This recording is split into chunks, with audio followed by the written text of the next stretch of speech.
Magandang araw mga lods. Yan, nakikita nyo ba yung dominant 5 na yan? Yan, yan sana yung korsonada ni Lods eh. Yung ka-brother ko. Kaso, pa-projectin natin. Kaya binigyan ko na lang siya ng recessive. Yan. May possible makapagpalabas din siya ng ganyan mga lods. Yan, dinayo tayo rito ni Lods na si Julius Canisa from Taguig mga lods. Yan, ang aga niya pala pero hindi ko napansin, nandun na pala sa labas. Yan mga lods, ano muna tayo bago natin ikwento isa mo ng intro mga lods. Let it, bang, bang. Magandang araw mga lods. Ayan, buti nakarating si Lods, si Julius Canisa. Ano yan mga lods, ano yung kabrad ko. Totally marami yung kabrad dito na subscriber natin. Ngayon yung medyo nanghihinoto na yan. Yan yung naispatan, kaya lang paprojectin natin. Gusto ko sana ibigay sa kanya kaso hindi na maano yung project natin. Ngayon na lang, binigyan ko siya ng recessive. Although mas mataas ang mutation na recessive compare sa dominant. Kaya lang, sabi ni Lods, sabi ko mukhang nakapanood ka Brad ng sabi ko. Hindi ko man alam na ganyan yan, sabi niya sa akin. So ngayon, medyo hindi ko napagbigyan si Lods, pero si Brad, Julius. Pero binigyan ko naman na recessive. Tsaka may rin dominant, yellow-green yan. Yellow at saka green yung dominant na naibigay ko sa kanya. Tapos tinuro ko na rin doon sa kung ano yung mga diskarte yan. Kasi yung iba mga lods, bata pa, kaya sabi ko sa kanya, tingnan muna natin yung yung ilagay mo sa flying cage. Kasi may cock, hindi masyadong mas matanda yung yung hen ready na. Ready to breed na, pero yung cock hindi pa. Kaya sabi ko, ilagay mo lang sa flying cage. Tapos pag medyo nagpares, tapos pag nagbembangan na, yun, tsaka mo hiwalay, sabi ko. So bago tayo ayan muna natin yung sinasabi ni Brother Julius Canisa. Ito siya mga lods. Sabi ko, pati ka muna. Ito na yung mga lods. Ayan, Brad. Ito si pakita mo, Ayan. Yung kalods na Brad, yan, si Brad Julius, yan, Taguig ka, Brad, di ba? Taguig po, opo. Kumuha ng mga lods. Ibon, yan, malayo dinayo tayo. Ito yung sinasabi kong kabrad ko na yan. Si Brad Julius, yan. Kumuha ng ibon, mga lods. Pandagdag dun sa aviary natin. Yan. Ayoko na sana kaso pinilit ni Lods ni Brad Walang brother. Shoutout po si Sis. Una-una, siyempre, shoutout nga pala sa lokal ng Wawa at po tayo mga kapatid, tsaka lokal ng Santa Ana. Pati siyempre sa aking asawa na laging matyaga, naglalaba, ayan. Kiss tayo, be. Tapos, pati sa mga ka-tricycle kontoda sa NJ Toda ng Tuktukan Taguig. Sana makuha na natin yung prangkisa natin. Nagano ka? Yun lang. Maraming salamat po. Yun lang po. Nagano ka pala bro? Nagdatrade? Tricycle, brother. Inuhulugan yung brother. Okay. Yun lang. Salamat. Okay, salamat sa pagkuha, Lods. Lods na Brad, yan. O-brother ko rin, mga Lods. Yan, dinayo ako rito. Okay, mga Lods. Salamat sa pagkuha. Yun mga lods, si Julius Canisa na ka-brother natin. Ayan. Totally dapat lang ko sa kanya, sabi ko wag na bro kasi malayo pa yung tinakbo ni Brad Kaya lang niya. Siyempre tanggapin na rin natin mga lods. Tapos yun nga, gaya na sabi ko kanina na tinuro natin yung kung paano yung gagawin kasi baguhan si Lods Julius si brother sa pag-ibon. Di pa niya kabisado yung mga baga UB beginner kumbaga, no? Kaya sabi ko ano naman lagi namang nanonood to. Mag-asawa to mga lods, yung ano, itong kalods natin na to, nakakabrad ko. Sabi ko pag may ano yan, tanong lang. Yun lang naman ang ano, tapos pag yung maganda yung tanong, itatapik natin. Ganun lang yan. Kaya muli, lods, salamat sa pagpunta mo rito, ano. Totally, ano siguro,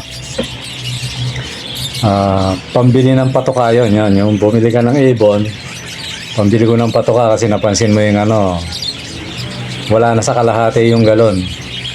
Ano lang yan, hanggang bukas na lang yun, kaya siguro, kasi may gagawin pa ako sa ano alam mo na yan, ayoko lang magitin dito, basta yung ano, yung sinasabi kong ginagawa ko, kaya parang hindi ako mabitin na ano, baka mamaya biglang maubusan. Mahirap bumili mga lods. Ginagawa ko pag alanganin pinagsasain ko yung mga ano ko mga lods, hindi nyo alam. Pinagsasain ko yung mga ibon ko, tapos pag may integra yun, nalagyan ko integra. Kumbaga sa Katoliko, sabi nga pag Biyernes munggo, di ba, no? So ibig sabihin walang budget na yon. Sa ibon naman natin, ibig sabihin, hindi nakabili dahil maaaring alanganin sa oras. Parang nung isang araw gabi na nakalimutan ko kasi pagod na ako Nung umaga, wala pa lang pagkain may pasok ako. Nantay ko pang magbukas yung ano, yung bilihan ng pagkain dito, malapit sa amin. Although, ano naman, malapit lang naman. Ayun, takbo ko nantay ko talagang ano, mabuksan yung tindahan. Tapos ano, nagmamadali ako kasi siyempre may ano pa tayo, may gagawin pa tayo. Kaya yan yung ano, yung isabihin yung bumili si Lods, ano, yung kabrad natin. Ayun, pambibili ko muna ng patoka yun. Sana ano, matapos na itong ginagawa ko para pagkatapos ng ano namin, ng activities namin, 3 days kasi yun mga Lods So yun, siguro doon ako kukuha ng ano, pandagdag talaga yung paggagawa ng kabrad ko rin na bumili rin ng ibon sa akin yan, yung marami, yung ginawan ko ng kulungan. Yun na mga lods. So punta na tayo sa ating ano ba yung topic natin mga lods. Actually, totally yan. Wala tayong ano ngayon, kumbaga wala akong maisip na topic. Siguro magpapaalala na lang ako doon sa ano mga lods. Doon sa ano yung raffle natin mga lods. Bali ano, nung kagabi may nag-entry uli. Si Vela Cruz. Yan, yung sana ba si ano, si Lods. Nag-entry siya, yon. Salamat sa iyo Lods, ano, nadagdagan ng ano, bali 3 na kayo. Basta ano lang, ganito na lang yung ano natin mga Lods. Itong ano na to, kay mapuno kay hindi, ilalaban na rin to. Yung sabi nga niya, si Rodolfo Turalba yata, sabi niya Lods, kaya baka siguro walang sumasali kasi ano, isa lang yung nananalo. Palagay ko hindi Hindi siguro doon yung Lods kasi ano matagal na rin akong nagpaparapol. Ano yun, kung ako yung lalagay sa kalagayan nila, siyempre pag nanalo ka 3, satisfied ka ron. Dahil sa ano, sa 50 pesos mo, ganyan, 50 lang ang inano natin. Dati 300 ang entry, no? Pero ngayon 50. Sa 50 mo, ano, Lods, ano yan pag nanalo ka, yung, umbaga yung, ito, ano ko to, yung sarili kong ano, diskarte, yung ano doon, yung iniisip ko kasi doon, sa 50 mo, tapos nanalo kang 3 pare, talagang ligaya yun. Mapapakanta ka ng ligaya ron, mga Lods. Kasi kung ano, kung bawa, isa-isa, tapos malayo, parang talo Baka pag yung kinuwenta niya ang pamasahe, ganun din, baka hindi kunin mga Lods. Gusto ko yung ano, yung talagang dayuhin niya, tapos appreciate niya yung na sa halagang ganito, nanalo ka ng ganito, di ba, no, mga Lods? Yun yung point ko ron. Kaya, although hindi naman ano yung ano ni Lods, opinion niya yan. Kaya lang ako, kung ako talaga, gusto ko yung isa lang. Ang katotohanan yan, ito mga lods. Kaya lang medyo mabigat nga lang sa akin yan. Ang katotohanan yan, gusto ko nga sana, pero ginawa ko na to dati, di ba, no?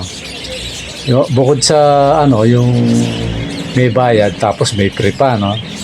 Pero biyan nyo, pag talagang maraming, gagawin ko uli yan, mga lods. Yung dalawa yung mananalo. Kaya lang, mapapaloob pa rin yung sa, yung kung sino yung nag-entry, yun din yung kasali doon sa libre. Para, di sabihin, hindi siya pinalad doon sa kapalaran na tinayaan niya o in-entry niya, may chance sa libre. Yan. Kaya niya, pag baka ibalik natin yan. Tapos, yung kakatel natin, gaya na sabi ko, pag hindi natin napuno, i-atras ko muna mga lods. Siguro tanungin ko muna kayo. Siguro ganito mga lods, para may may pagtataya, sabi nga. Yung hindi nakakaintindi ng pagtataya, compute yun, kwentada, yan mga lods. Siguro ganito, kung halimbawa, pag ipaparapol ko to, tatanungin ko kayo. O, sino yung gustong sumali? Pag sinabi nyo sasali kayo, wag mga lods pag umano kayo, sabihin ako, lods, sali ako dyan. Wag natin gawing biro. Kumbaga, seryosohin natin para matansya kung mga lods kung papasok ba, hindi. Kasi sayang sayang mga lods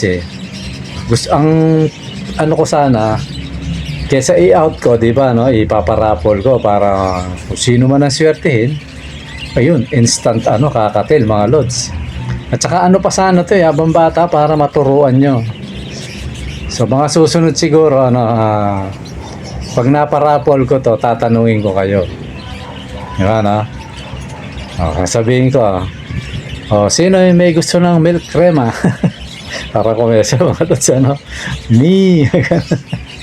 Bata, hindi na alam yun yung commercial na yun. Milk crema, yan mga lods? Palaman sa tinapay yun, parang star margarine Milk crema yata yung yung pangalan ng dairy cream na yun. Parang gano'n, tatanungin ko kayo, sino sasali? Pag kayo, kumbaga sa taas ng kamay, ako lods, sali ako. Yun. Matatansya ko yun mga lods. Pag nakita kong pumasok, go. Di ba, no? At sana pagkasabi ko na, game, yun, taya agad para bola agad mga lods. Di ba, no? Ganun na lang. Pero pag hindi naman mga lods, okay lang naman yun. Okay lang sa akin yan. Kasi pagamat sabihin ko na kung sino yung may potential na kukuha ng yung mga kakatel. Yung isang kabrad ko, yung ginawa ko ng kulungan, at saka si Densky, yan yung mga possible. Yan yung mga possible na kukuha ng mga kakatel ko. Tapos, ako naman, kung hindi naman matuloy yun, okay lang naman yun sa akin mga lods, kasi sa totoo lang, first time kong makapagpapisa na ito, parang gusto kong pagwasdan sila. Kaya nga gusto ko, tirahin ko na yung aviary, kaya lang busy ako ngayon mga lods. Busy yan ako, pero usapang lang yung brotherhood yun kaya kumbaga no money involved, walang allowance lang mga lods. Ang talagang hanap buhay ko, yung kita talaga yun kay brother na isa, yung kabrad ko, yun talagang sweldo yun. Sana maraming paggawa para tinensya ko mga lods, nasa 10,000 plus ang magagastos ko. Medyo malaki-laki yung aviary. Tsaka kinwenta ko yung mga tubo mga lods, mahal. Ayoko namang baka buhati ng hangin to mga lods. Delikado, kailangan medyo tibayan din natin. Siguro ang gagawin ko rito ganito para hindi siya makilos ng hangin. Yun sa bahay ng anak ko, naman may mga bakal yun sa bubong yun. tatali ko siya ron. So, isang side na ganon, matibay na siya. Tapos yung sa may harap na ganon, ano siguro, baka di possible gumamit ako ng tubo, tapos ikiklip ko siya doon sa yero ko. Bali, puputas akong konti sa may dulo, tapos ibulkasil ko na lang. Yun, ikiklip ko. Ganun ang gagawin ko. Tapos, yung ibang mga halaman na nakatimba, yun, baka itali ko. Baka hindi siya umaangat, baka niya umangat eh. Kasi ano yan, siyempre mga lods, pag gagawa tayo ng yung aviary natin, tansyahin natin yung whole year. O, diba no? Ngayon, summer. So, dapat naka-design siya sa summer na hindi mapipressure yung mga natin o may irita kasi baka kulang sa yung bubong mainit. Bagamat matibay sa init ang mga ibon na to, kaya siyempre iingatan natin. Kaya kailangan presko. Kaya ito, medyo babalutan ko siya ng yung shading net. Parang lang siya, para yung hangin umiikot-ikot lang, pero hindi naman mainit mga lods. Diba no? Mahangin siya na hindi mainit. Kasi sa taas mga lods, sa para malaman niya mainit siya pero mahangin. So ngayon ang pag-aaralan natin, yung gagawin nating aviary, hindi siya masyadong maiinitan pero mahangin. Yan. Makikita niyo kung paano ko i-design niya. Pag-aaralan ko siya pag naitayo na to kung paano yung takbo ng hangin, takbo ng init, para hindi masyadong ma-pressure yung mga yung mga ibon natin mga lods. Kasi kahit patibay sa yan kung sobrang init naman kawawa naman mga lods. Tapos sa bagyo rin tag-ulan. Yan, pag tag-ulan tatangtsayin din natin, baka mamaya sobrang lamig naman, mamamatay naman yung mga inakay natin. Kaya siguro may gagawin ako mga tolda rito na marami akong mahingang tarpaulin sa trabaho ni Mrs. May tarpaulin doon, nakakahingi siya. Alam mo, hindi tupi mga lods, pag medyo umaanggi siguro binababa, tapos pag medyo inaangat, yan, ganun ang gagawin natin. Tapos pag tagbagyo naman, yun, yung hangin, so yun nga, yung sabi ko na i-clip natin para hindi tirhan naman yung kunin na yung aviary natin, yung bubong dito na ginamit ko. Hindi delikado.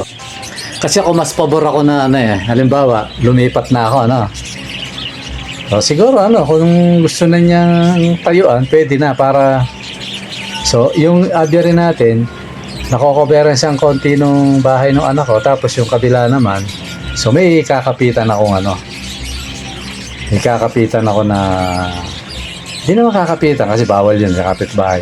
Sabi may pangontra kahit papano. Hindi sapol na sapol. Yun, ganoon na lang yan mga lods para So para magawa natin yon, sali kayo mga lods Kasi tumatakbo yung yung araw. Sabi mo baka magastos ko tong yung pera ko. Totally hindi ko lang kung nabanggit ko sa vlog to kasi nagkat ako ng vlog hindi ko lang kung nasama sa hindi ko pa kasi napanood yung hindi ko pa napanood yung kagabi. Sinasamantala ko lang ngayon mga lods para kasi pag sa Lunes o bukas hindi ko lang kung makakapag-vlog ako, kaya hanggat may time ako magba-vlog ako para at least may update kayo, lalo na dun sa tumaya sa entry si De La Cruz. Ewan ko kung tama comment ka na lang lods yung sumali, pero parang siya si Edgar De La Cruz. Yan, yun lang siguro mga lods yung yung ipo-focus natin. Tapos pag may katanungan kayo mga lods, tanong kayo para pag kailangan natin sagutin, kung mahaba siya itatopic natin mga lods. Kasi meron akong gustong mayroon akong gustong itopic, kaya lang medyo nangangailangan ng reference yun. Alam niyo yung may binanggit akong gulay halimbawa, dapat ito sample mga lods yung gusto ko itopic medyo mag-upgrade sana ako ng pagbablog ko. Halimbawa, alam nyo ba ang oregano, diba gamot sa sakit na ulo, parang gano'n So ipa-plus ko yung oregano. Parang gano'n. Kaso medyo busy ako, hindi ko siya magawang ganon. Siguro tsaka na lang na pag medyo na tayo, hindi na tayo busy. Medyo ba mag-upgrade ako ng tema ng ng pagbablog, mga lods. Gagamit ako ng mga reference. Diba, kasi kailangan minsan yun sa pagbablog eh. Hindi lang kagaya nito na kwento lang ako ng kwento, dapat may binababar na kahit picture lang. Diba, no? Kasi nag-iingat pa rin tayo doon sa mga ganyan kasi may mga ganyan, yung materialis gaya ng picture, video, maselan, may strict yan na bawal mo siyang gamitin na lalagpas sa 5 seconds. Kung full screen, pero kung nasa side lang, okay lang. Kaya medyo ingat tayo ron. Kagaya ngayon, no? Habang nagbablog ako, may nagkakantahan. Sana hindi nakaka-capture. Kasi copyright pa rin yan, mga lods. Sayang naman yung natin kung makaka-copyright lang, ha? Okay lang yan na ibalik sa ngayon, hindi tayo kumita sa YouTube. Basta at least may mga sinasabi akong pakonti-konting detalye. Malay nyo, pagdating ng araw, mag-boom yung isa sa video ko, di ba, no? Pumutok yung ganito, viral. Ganun lang, mga lods, Tapos, yung sa pag-raffle, gaya ng sabi ko, ito, lagi kong sinasabi, ito na yung yung tema ng vlog ko, di ba, no? Tsaka yung tema ng pananalita ko, mga lods, kagaya ng kasi nga ba yung nagsabi na, Lord, sabi niya, curious lang ako, bakit? Puro patoka ang ang lagi mong, para kumbaga dahilan. Yun yun talaga, mga lods. Kaya ko lang magsinungaling na, kung yung kumbaga sa pakiramdam, kung yung pakiramdam, yung dapat yun ang sinasabi natin. Sabi ko nga sa inyo, mga lods, kung ako maraming pera, di ba? Sa malamang, puro libre itong itong parapol natin. Kaya lang wala pa tayong kita talaga rito eh. So, diskarte lang. Yan, magpaparapol ako. Sana suporta kayo. So, yun yung pampatoka. Yun ang katotohanan, mga lods. Di ba, no? Kaya ngayon, may dumating na tayong bisita, si Brad nga, si Lods Julius Canisa, yun? Malaking bagay yun. Pampatoka or pang-abyari. Pero malamang pampatoka yun kasi paubos na yung patoka ko eh. May inutang ko lang yun pero kulang eh. Napakalaki ng kulang. Kala ko sasapat na nga eh. Sabi ko, laki pala ng kulang. Kaya kailangan makakayod tayo. At saka yung yung kalods natin na Biamo Lods, sabi niya. Yung sinabi siyang katapusan eh. Kausap ko to sana Lods, huwag mo iatras. Malaking bagay yan. Ganun lang mga Lods, masanay na kayo sa akin. Ano yung dapat niyong pagsanayan sa akin? Yung totally. Pinupuna rin dati yun eh. Pagpasensya nyo na, sanay na ako rin mga Lods. Sanay ako sa totally kesa sa actually. Yan. Sanay ako sa totally. Naman, similarity naman ng ibig kong i-point doon. Tapos yung salita ko na, mga Lods, sali kayo, for patoka. Mga Lods, ko kayo, for patoka. Totoo naman kasi yung mga Lods. Kasi wala naman tayong hindi naman regular yung trabaho natin. So tayo, nagbablog, gaalaga tayong ibon, di ba, no? So doon ko rin kinukuha. Pag may bumili, patoka. Pag nagparapol, patoka. Ngayon, ang kagandahan na pag sinuwerte. Pag siniswerte tayo, bawa, maraming akong ibon, tapos tuloy-tuloy ang pagbenta, pag-out, kumbaga. So yun, nakakaano ko yung, paano, konti, di ba, no? Ganun lang ang pag-ibon, mga Lods. Yan, kagaya ni, kalimutan ko na tuloy, sana hanggang dito, umabot pa yung, si Lods Julius, shoutout nga pala sa mga, yan, yung sa misis niya, kay Sisya, so shoutout sa iyo. Tapos, sa toda niya. Wala ko nung kalimutan ko na yung pangalan na. Basta yung yung katoda ni Julius Canisa. Yan. Shoutout sa inyo dyan, yung toda niyo dyan sa may Tagig. Yan lang mga Lods, sa ang natin. Balik tayo doon. Yun lang yung iba-vlog natin ngayon, yung aviary.